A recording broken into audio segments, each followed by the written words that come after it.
Hello everyone, this is Pi again, and today I'm going to talk about the tall buildings and the cultural icons in the city of Yangon in Myanmar and how they play a role in the development and urbanization of the city, either by economically or culturally. These are the contents of the presentation. I'm going to start with the tall buildings of Yangon, which includes Diamond Inya Palace and the Golden City. And then I'll talk about the cultural icons of Yangon, which are Shwedagon Pagoda and the British colonial buildings in the city of Yangon. And then I'll talk about how these tall buildings or the cultural icons of Yangon contribute to the development of the city, either by economically or culturally, and also about placemaking. In this section, I'm going to talk about the tall buildings in Yangon. Before anything, I thought I should mention about this. According to the Council on Tall Buildings and Urban Habitat, a skyscraper is defined as a building that reaches or exceeds a height of 150 meters. However, the highest building in the city of Yangon right now is just 122 meters, and if that is the highest building in Yangon, which is the most developed city in Myanmar, you can be assured that it is the highest building in the whole of Myanmar, which means there is no skyscraper yet in Yangon. However, I still would like to talk about a couple of tall buildings in Yangon and how they play their roles in the economic and social development of the city.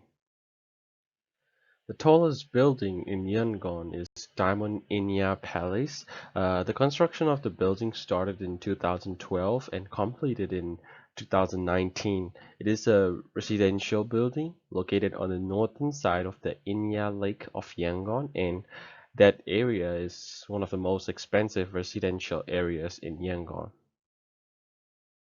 Diamond Inya Palace is a 34-story condominium, and it is believed to be about 122-meter tall. I said it is believed to be about 122-meter tall because there were some objections and protests to the construction of the building. For example, in 2016, after the completion of 26 stories of the building, the construction of the building was stopped and inspected temporarily by the Yangon region government due to the exceeding of height limit in the draft zoning plan.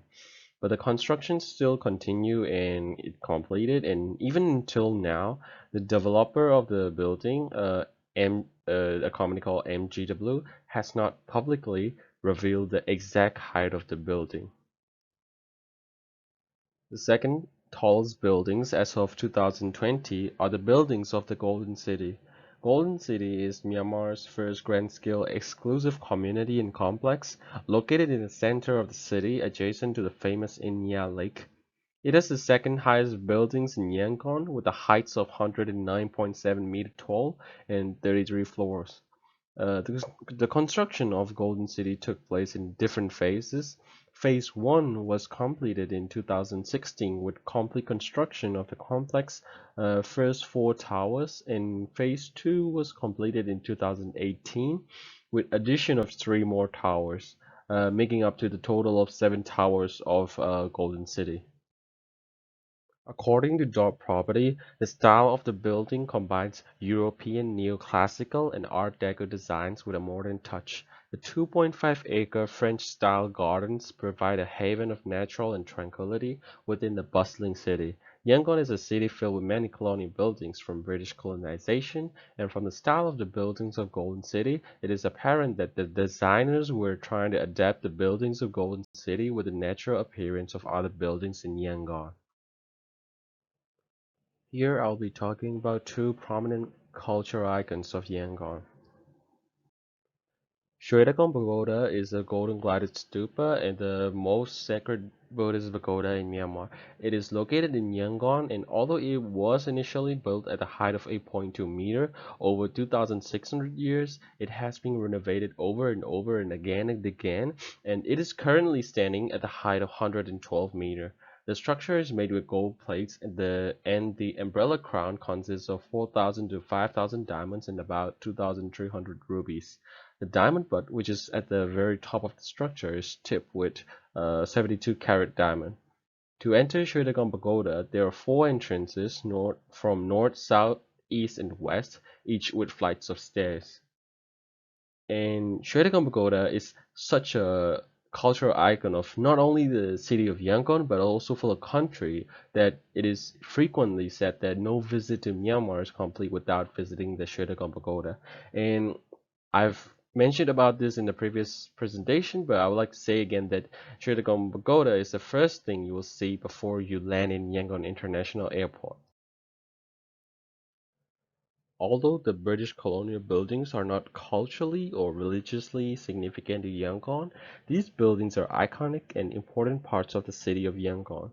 Throughout British colonization over a century in Myanmar, many British colonial buildings were built in the modern days. These buildings have become significant and notable parts of Yangon.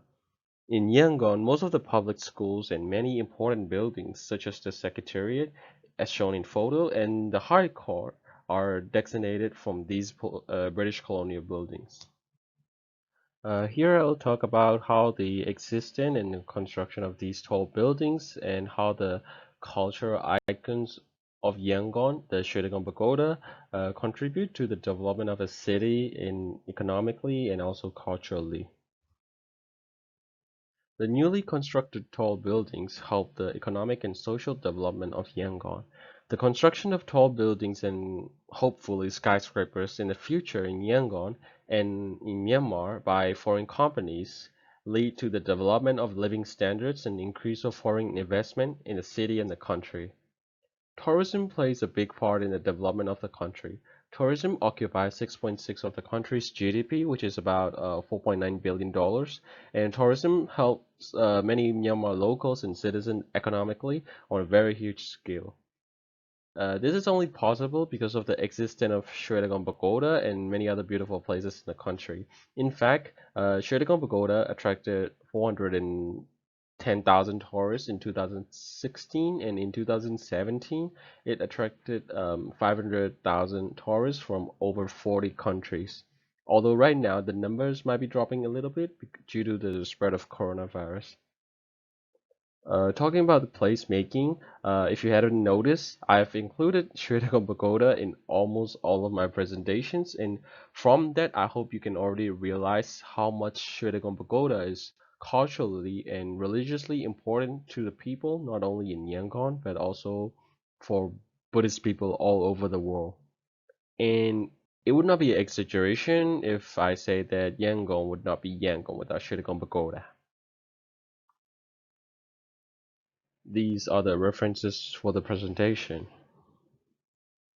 This is the end of my presentation. Thank you for listening and stay safe.